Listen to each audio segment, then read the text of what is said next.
नमस्कार, आपके साथ में विजेंद्र सोलंकी। स्वागत है आपका हमारे बेहद खास प्रोग्राम पे, जिसका नाम है आज सिविल लाइन से, जिसे सीएमआर कहा जाता है, यानी सूबे के मुखिया का वो ठिकाना, वो घर जहां मुख्यमंत्री रहते हैं और तय करते हैं राजस्थान का भविष्य। फिलहाल प्रदेश के साथ ही इस घर पर भी अशोक गहलोत का राज है। तो यही वो पावर सेंटर है जहां से प्रदेश की राजनीति की ABCD तय होती है। यहीं से तय होता है कि किसको कितना, कहां, कब और क्या मिलेगा। इसी पावर सेंटर की हर हलचल पर हमारी खास नजर रहेगी और हर खबर से आपको कराएंगे रूबरू, यानी दिखाएंगे आज सिविल लाइंस की हर हलचल।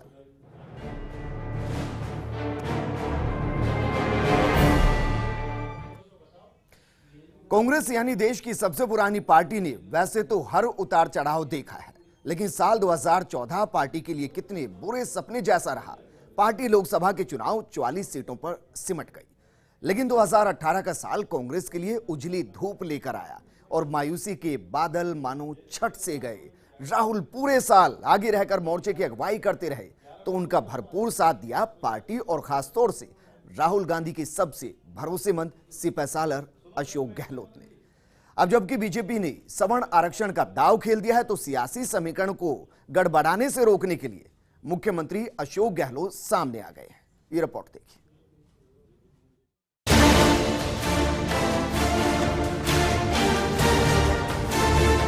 वैसे तो कांग्रेस पार्टी के इस उद्भव का श्रेय राहुल गांधी को जाता है, लेकिन उनके हर कदम पर कदम मिलाकर चलने वाले जादूगर अंकल यानी अशोक गहलोत ने भी कांग्रेस के उत्थान और राहुल गांधी के अभ्युदय में महती भूमिका निभाई है। किसी बात का श्रेय लेने से बचने वाले अशोक गहलोत हर जगह पार्टी की बैकबोन बनकर खड़े रहे। पार्टी के नीतिगत फैसलों से लेकर अलग अलग प्रदेशों में संगठन की मजबूती की बात हो या फिर पार्टी के लिए माहौल बनाने की जिम्मेदारी, हर जगह अशोक गहलोत का कंधा कांग्रेस के काम आया है। गुजरात या कर्नाटक का चुनाव हो या फिर हिंदी हार्टलैंड यानी राजस्थान, मध्य प्रदेश और छत्तीसगढ़, अशोक गहलोत कहीं प्रत्यक्ष तो कहीं परोक्ष रूप से कांग्रेस की रीति नीति के साझेदार रहे और पार्टी को घोर अंधेरे से निकालकर आशा की किरण से जगमगाए। पार्टी आला कमान भी उनके इस महत्व को बखूबी समझता है और अपने सबसे विश्वास पात्रों में गहलोत की गिनती करता है। अब जबकि 2019 का चुनाव सिर पर है, तो फिर जिम्मेदारी राहुल गांधी के कंधों पर है। राहुल गांधी मिशन 2019 को मरुधरा से ही शुरू कर रहे हैं। इसके पीछे भी कहीं न कहीं अशोक गहलोत ही है। सूबे में पार्टी की जीत और उसके बाद घोषणा पत्र पर तेजी से काम करके अशोक गहलोत जनता के बीच ये संदेश देने में सफल रहे हैं कि उनकी पार्टी की कथनी और करनी में अंतर नहीं है। अशोक गहलोत के इसी करिश्मे के सहारे राहुल गांधी राजस्थान की जमीन से देश को यही संदेश देना चाहते हैं कि वादों को पूरा करने में कांग्रेस का कोई सानी नहीं है। अशोक गहलोत की भूमिका सिर्फ राजस्थान तक ही सीमित नहीं है और वे कांग्रेस के थिंक टैंक का अहम हिस्सा है।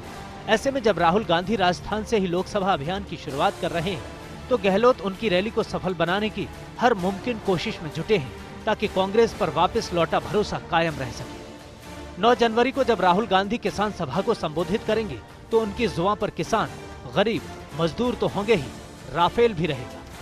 इधर मोदी सरकार ने जो सवर्ण आरक्षण का दांव खेला है, उसकी काट भी राहुल गांधी और पार्टी सोच चुके होंगे।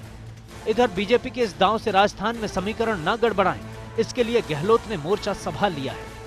उन्होंने कांग्रेस के उन प्रयासों की याद दिलाई है जिनमें पार्टी समय समय पर सवर्णों को आरक्षण देने की बात करती आई है। पूरे देश के अंदर पहली सरकार हमारी थी 98 के अंदर, जिसने 14% आरक्षण दिया था EBC को, जो आर्थिक रूप से कमजोर थे, उनको देने का प्रस्ताव कैबिनेट का मेरे वक्त में था, जब मैं मुख्यमंत्री था 98 से 2003 तक। फिर हम लोगों ने तत्कालीन प्रधानमंत्री अटल बिहारी वाजपेयी जी को मैंने रिक्वेस्ट पत्र भेजा कि आपको संविधान में संशोधन करना पड़ेगा। हम चाहेंगे कि 14% आर्थिक रूप से कमजोर लोगों को आरक्षण मिले। तब से शुरुआत हो चुकी है और उसके बाद में सरकारें बदली भी है, परंतु अब जाके जो 10% किया है, मैं समझता हूँ कि जो हमारा प्रस्ताव था 14% का, वो बिल्कुल मौजूद था और यहाँ की पिछली गवर्नमेंट ने 14% का आरक्षण का बिल पास कर रखा है, आगे कोई कार्रवाई नहीं कर रही है। अब भी मैं चाहूँगा कि उनको 10 नहीं 14% की जो मांग थी, उसके आधार पर फैसला करना चाहिए, संविधान में संशोधन करना चाहिए, तत्काल आरक्षण मिलना चाहिए। ये हमारी पुरानी मांग है, 20 साल पुरानी मांग थी राजस्थान कांग्रेस सरकार की। गरीब सवर्णों को आरक्षण के जरिए सवर्ण वोट बैंक साधने का बीजेपी का मंसूबा रोकना है तो वाकई अशोक गहलोत जैसे अनुभवी और सियासत के माहिर खिलाड़ियों को मोर्चा संभालना पड़ेगा। अशोक गहलोत ने इसकी शुरुआत कर दी है। अब सबकी नजर राहुल गांधी की 9 जनवरी को प्रस्तावित रैली पर रहेगी और नजरें होंगी अशोक गहलोत पर भी। Bureau report, first India news. अब इन्हें सियासत के जादूगर भी कहे तो गलत नहीं, क्योंकि जिस तरीके से वो फ्रंट फुट पर रणनीति बनाते हैं, बीजेपी के लिए मुश्किल खड़ी कर देते हैं। और यही वजह की किसान और कर्ज माफी, ये 2 ऐसे मुद्दे जिस पर कांग्रेस सरकार ने आते ही फोकस किया और किसानों के कर्ज माफी का ऐलान कर दिया। वहीं जब सामने आए कि बीजेपी सरकार के समय डूंगरपुर में कर्ज माफी को लेकर घोटाला हो गया, तो मुख्यमंत्री अशोक गहलोत ने इस पर नाराजगी जाहिर कर दी। उन्होंने कहा कि पुराने घोटालों की जांच की जा रही है और दोषियों के खिलाफ कार्रवाई जरूर की जाएगी। क्योंकि जो सरकार हमारी बनी है, लोन हमने दिए ही नहीं है। जिस गवर्नमेंट ने लोन दिए हैं उसके ऊपर आरोप है कि फर्जी लोग जो विदेश में बैठे हुए हैं उन्होंने लोन उठा भी लिए, चले भी गए और उनके लोन माफ भी हो गए, तो आरोप उन पे लगता है। अब इसमें तो कोई दो राय नहीं कि दोषियों के खिलाफ कार्रवाई तो जरूर होनी ही चाहिए, क्योंकि उन्होंने कुछ लोगों को फायदा पहुंचाने के लिए मेहनतकश किसानों के हक पर डाका डाला है। उधर किसानों को संबोधित करने के लिए राहुल गांधी 9 जनवरी को जयपुर आ रहे हैं। राहुल गांधी के जयपुर दौरे की तैयारियों को लेकर कांग्रेस सत्ता और संगठन दोनों जुटा हुआ है। इसी कड़ी में आज मुख्यमंत्री अशोक गहलोत ने विद्याधर नगर स्टेडियम में तैयारियों का जायजा लिया। इस दौरान डिप्टी सीएम सचिन पायलट और सीपी जोशी, महेश जोशी समेत कई नेता भी मौजूद रहे। गहलोत ने कहा कि कर्ज माफी के फैसले से किसानों में उत्साह है और राहुल गांधी की रैली के दौरान बड़ी संख्या में किसान इकट्ठा होने वाले हैं।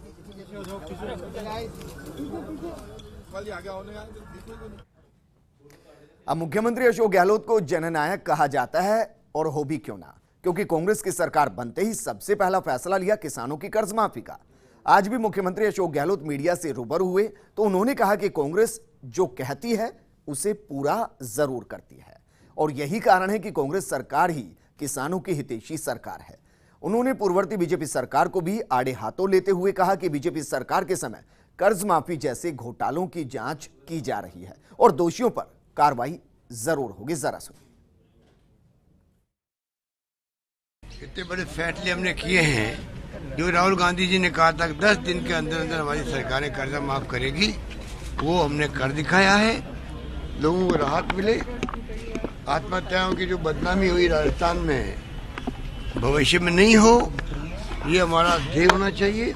हम उसी ध्येय को लेकर आगे चल रहे हैं। इसीलिए सीसी बैंक के अलावा भी नेशनलाइज्ड बैंक भी है, भूमि विकास बैंक भी है, ग्रामीण बैंक भी है। इन सब के 2 लाख के कर्जे माफ करने का हमने फैसला किया है। किसानों को लगता है कि हमारी अपनी गवर्नमेंट आई है जो किसानों के हितैषी गवर्नमेंट है, और मैं उम्मीद करता हूं कि बहुत भारी संख्या में किसान आएंगे और रैली बहुत कामयाब होगी। लोन हमने दिए ही नहीं है। जिस गवर्नमेंट ने लोन दिए हैं उसके ऊपर आरोप है कि फर्जी लोग जो विदेश में बैठे हुए हैं उन्होंने लोन उठा भी लिए, चले भी गए और उनके लोन माफ भी हो गए, तो आरोप उन पे लगता है। अब जरा सोचिए, मुख्यमंत्री अशोक गहलोत की खास बात यह है कि वो विकास के मुद्दों को ज्यादा अहमियत देते हैं, बजाय इसके कि पुरानी सरकार के फैसलों को बदला जाए। उनका कहना भी यह है कि वो बदले की भावना से काम नहीं करते। हालांकि उन्होंने दावा भी किया कि जल्दी लोकसभा चुनाव के जरिए एनडीए का अंत हो जाएगा। ये भी सुनिए। बदले की भावना से हम काम करते नहीं है। इतिहास गवाह है, कांग्रेस जब जब सत्ता में आई देश के अंदर, चाहे केंद्र में, राज्यों में, हमारे पास फालतू कामों के लिए टाइम नहीं होता है। हमारी सोच सकारात्मक होती है। वो लोग बदले की भावना से काम करते हैं। कानून अपना काम करता हुआ अलग बात है, उसको तो कोई रोक नहीं सकता, रोकना चाहिए। कानून अपना काम करे, उसको रोकना भी गलत होता है।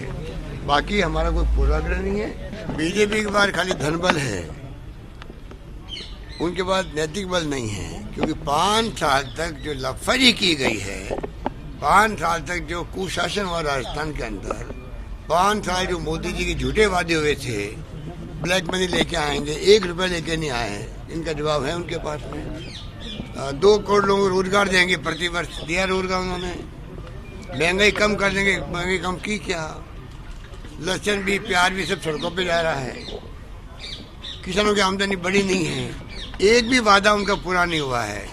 जब कुछ उपलब्धि है ही नहीं तो ध्यान डाइवर्ट करने के लिए कभी राहुल गांधी बैठे करते हैं। जवाब देते बनता नहीं उनका, ना रेफेर पे बनता है ना करप्शन बनता है। तो ये उनकी पोल खुल चुकी है। यूपीए गवर्नमेंट आना निश्चित है और जो महागठबंधन हो रहा है वो बहुत शानदार तरीके से हो रहा है। बहुत अच्छी मीटिंग हो रही है। एक मीटिंग हो चुकी है। तो चेहरे पर मुस्कान, विरोधियों पर वार और सादगी के साथ बयानों को देना, यही दरअसल मुख्यमंत्री अशोक गहलोत की पहचान है। लेकिन मुख्यमंत्री अशोक गहलोत यहीं नहीं रुके। उन्होंने आगे कहा कि आज देश में बीजेपी का राज नहीं है बल्कि मोदी और शाह का राज है। यही कारण है कि सभी बीजेपी को छोड़कर अलग हो रहे हैं। गहलोत ने बीजेपी सरकार पर सीबीआई, ईडी और आईटी जैसी एजेंसियों की भी मिसयूज करने के आरोप लगाए हैं। ये भी सुनिए। विशेष रूप से 2 लोग राज कर रहे हैं, मोदी जी और अमित शाह जी। बीजेपी का राज भी नहीं है देश के अंदर। आज बीजेपी के खुद के लोग इस बात को मानने लगे हैं। गडकरी जी की जो आवाज बदली है उससे संकेत मिलता है कि आने वाले वक्त में बीजेपी बिखरा होगा। इनके पार्टनर लोग छोड़ के जाएंगे कि वो समझ चुके हैं कि खाली बातों से काम नहीं चलता है, ठोस काम कुछ भी नहीं हुआ है। और घृणा का माहौल, जो राहुल गांधी बार बार कहते हैं, घृणा का माहौल, नफरत का, संवेदनहीनता का, हिंसा का माहौल नहीं होना चाहिए देश के अंदर, जो आज है। हर व्यक्ति असुरक्षा की भावना से ग्रसित है। सीबीआई का, ईडी का, इनकम टैक्स का, सब एजेंसियों का मिसयूज हो रहा है। देख रहे हो आप लोग, आज सामने आ रहा है हर स्टेट के अंदर क्या हो रहा है। इतने में इनकी पोल खुल चुकी है और आप देखेंगे कि कांग्रेस पक्ष में हवा चलेगी। तो सियासी वार किस तरीके से मुख्यमंत्री अशोक गहलोत करते हैं ये हमने आपको दिखाया, लेकिन अब उनकी संजीदगी आपको बताते हैं। दरअसल सर्दी के साथ ही स्वाइन फ्लू का असर बढ़ने लगा। खुद ही शिकार हो चुके मुख्यमंत्री अशोक गहलोत से बेहतर इसका दर्द भला कौन समझ सकता है। और यही कारण है कि मुख्यमंत्री अशोक गहलोत के निर्देश पर चिकित्सा विभाग भी पूरी तरह अलर्ट मोड पर है। मुख्यमंत्री गहलोत का कहना है कि सरकार तो अपने स्तर पर काम कर ही रही है, लेकिन स्वाइन फ्लू से बचने के लिए आम जन को भी सतर्क रहना होगा। इसके लिए उन्होंने खुद अपना उदाहरण भी दिया और आम जन से भी सजग रहने की अपील की है। स्वाइन फ्लू हर 3 साल के अंदर एक साइकिल चलती है, जो WHO भी कहता है कि हर 3 साल में साइकिल चलती है, उस पर इसका उठाव होता है। फिर भी हमने टीमें भेजी है, पाली में, जोधपुर में, सब जगह भेजी थी और पूरी मॉनिटरिंग हो रही है। फॉर्चुनेटली जब स्वाइन फ्लू शुरू हुआ था तो एक भी लैब नहीं थी राजस्थान के अंदर। एक डेजर्ट वेडिंग सेंटर जोधपुर के अंदर है केंद्र का, एक लैब वहाँ पे थी, वरना हमारे जो सैंपल होते थे पूना जाते थे, दिल्ली जाते थे। आज स्थिति यह है कि तमाम सैंपल की जांच 24 घंटे में है। अधिकांश संभागीय मुख्यालय पर, अधिकांश जगह पर लैब खुल चुकी है। इस प्रकार की व्यवस्था कर रखी है। डॉक्टर्स लोग बहुत इसमें सचेत हैं, मॉनिटरिंग कर रहे हैं। और जब तक जनता साथ नहीं देगी इसमें, जब तक खाली डॉक्टर कुछ नहीं कर पाएंगे। इसमें अवेयरनेस का बहुत बड़ा मुद्दा होता है कि जनता को खुद को चाहिए, आम जनता को भी, आम व्यक्ति को भी, जैसे ही उसको सिम्टम्स मिले सर्दी के, जुकाम के, उसको चाहिए इमीडिएटली डॉक्टर को दिखाए। सिंपल दवा होती है टेमीफ्लू लेने की, बाजार में मिलती है, फ्री मिलती है सरकारी अस्पतालों के अंदर। वो अगर शुरू कर दे तो उसके बाद में कुछ भी नहीं बिगड़ने वाला है। मुझे खुद को स्वाइन फ्लू हुआ था, मैंने टाइम पे टेमीफ्लू ली, आराम से 5 दिन निकले और मैं बिल्कुल ठीक हो गया। और अब बात करते हैं उस मुद्दे की जिसको एक तरीके से कहा जा सकता है कि गहलोत सरकार के दौरान उसकी शुरुआत की गई, लेकिन आरोप ये लगते रहे कि बीजेपी सरकार आने के बाद उसे ठंडे बस्ते में डाल दिया गया। जिक्र रिफाइनरी का, जो मुख्यमंत्री अशोक गहलोत का ड्रीम प्रोजेक्ट है। तो गहलोत सरकार के आते ही रिफाइनरी के काम में तेजी आना लाजमी है और यही कारण है कि आज रिफाइनरी की बोर्ड बैठक हुई, जिसमें खुद मुख्यमंत्री अशोक गहलोत ने प्रोजेक्ट की समीक्षा की। साथ ही HPCSL के अधिकारियों को 4 साल के टाइम बाउंड तरीके से रिफाइनरी का काम पूरा करने के निर्देश भी दे दिए गए। ये रिपोर्ट। राजस्थान में रिफाइनरी को लेकर गहलोत सरकार गंभीर है। सत्ता में आने के बाद ही मुख्यमंत्री अशोक गहलोत ने अफसरों को इस प्रोजेक्ट में तेजी लाने के निर्देश दिए थे। सरकार आने के बाद पहली आधिकारिक बैठक हुई। रिफाइनरी को लेकर पहले तो ACS निरंजन आर्य ने अफसरों की बैठक ली। इस बैठक में मुख्यमंत्री के सलाहकार गोविंद शर्मा, ACS सुदर्शन सेठी, पेट्रोलियम निदेशक BS राठौड़, HPCL के CMD MK सुराना समेत कई अफसर मौजूद रहे। बैठक में HPCL के अधिकारियों से वित्तीय प्लान मांगा गया।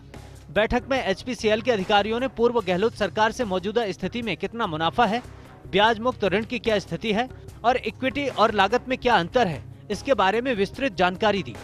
वित्तीय संरचनात्मक ढांचे पर चर्चा की गई। HPCL अधिकारियों ने पूरा वित्तीय प्लान बताया और ब्याज मुक्त ऋण, इक्विटी सहित कई पहलुओं के बारे में बताया।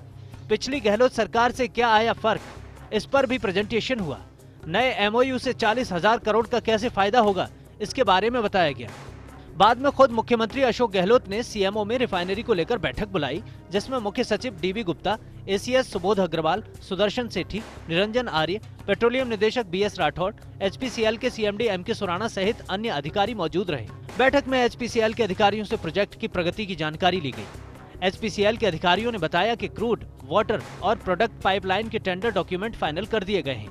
इंटरनल रोड की गुणवत्ता, जिन पर हैवी व्हीकल जा सकें, और लोड बेयरिंग क्षमता का भी आकलन किया जा चुका है। रिफाइनरी को लेकर अभी तक 1213 करोड़ रुपए के वर्क ऑर्डर जारी किए जा चुके हैं। इंजीनियर्स इंडिया लिमिटेड टेंडर का पूरा कार्य देख रही है। रिफाइनरी के लिए 33 किलोमीटर लंबी पाइपलाइन, 27 किलोमीटर लंबे इंटरनल रोड, 150 किलोमीटर लंबी प्रोडक्ट पाइपलाइन, पचपदरा से गुजरात पोर्ट तक 650 किलोमीटर लंबी क्रूड पाइपलाइन, केयर्न के उत्पादन क्षेत्र से पचपदरा तक 80 किलोमीटर लंबी पाइपलाइन का भी कार्य 40% तक पूरा कर लिया गया है। मार्च तक साइट ऑफिस और टाउनशिप का कार्य पूरा कर लिया जाएगा। टोपोग्राफिक सर्वे और सॉइल टेस्टिंग का काम भी पूरा हो गया है। बैंकों से किस तरह से ऋण लिया जाएगा और क्या वित्तीय प्लान है, इसकी भी जानकारी दी गई। बैठक के बाद मुख्यमंत्री गहलोत ने HPCL के अधिकारियों को 4 साल में टाइम बाउंड तरीके से रिफाइनरी प्रोजेक्ट को पूरा करने के निर्देश दिए, ताकि प्रदेश की जनता को इसका पूरा लाभ मिले, प्रदेश की अर्थव्यवस्था को गति मिले और रोजगार का सृजन हो। सहयोगी डॉक्टर ऋतुराज शर्मा के साथ Nirmal Tiwari, First India News, Jaipur. दरअसल इसे कहते हैं विकास की राजनीति, जो विकास पर आधारित है, ना कि जाति पर। वहीं एक और मुद्दा है जिसके चलते आमजन को काफी समस्याओं का सामना करना पड़ता है, और वो है बजरी से जुड़ा मुद्दा। इसी को लेकर मुख्यमंत्री अशोक गहलोत ने आज CMO में अहम बैठक ली। इस दौरान उन्होंने आमजन को समस्याओं को खत्म करने और उन्हें राहत पहुंचाने के लिए अधिकारियों के साथ चर्चा भी की। बैठक में खान मंत्री प्रमोद जैन भाया, मुख्य सचिव DB गुप्ता, DGP कपिल गर्ग, मुख्यमंत्री के प्रमुख सचिव कुलदीप रांका, सचिव अजिताभ शर्मा, संयुक्त सचिव आरती डोगरा और ACS राजीव स्वरूप के अलावा सुदर्शन सेठी भी मौजूद रहे।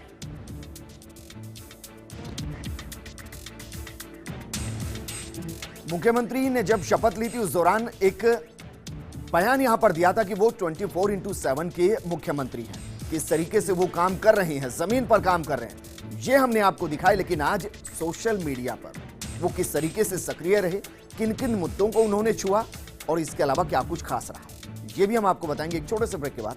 जल्द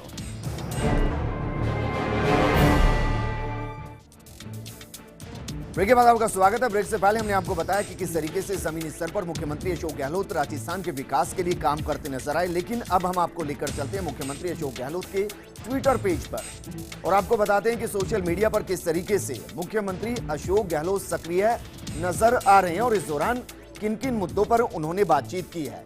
ये दरअसल मुख्यमंत्री का ट्विटर पेज, जिसको हम स्क्रॉल करते हैं तो सबसे पहले जो उन्होंने फोटो डाले हैं वो दरअसल रिफाइनरी को लेकर जिस तरीके से CMO के अंदर मीटिंग उन्होंने ली, उसको लेकर उन्होंने फोटो डाले और इस ट्वीट को 364 लोगों ने लाइक किया है, 127 इस पर कमेंट हुए हैं और 72 लोगों ने इनको अभी तक शेयर यहां पर कर दिया, यानी कि रीट्वीट यहां पर कर दिया है।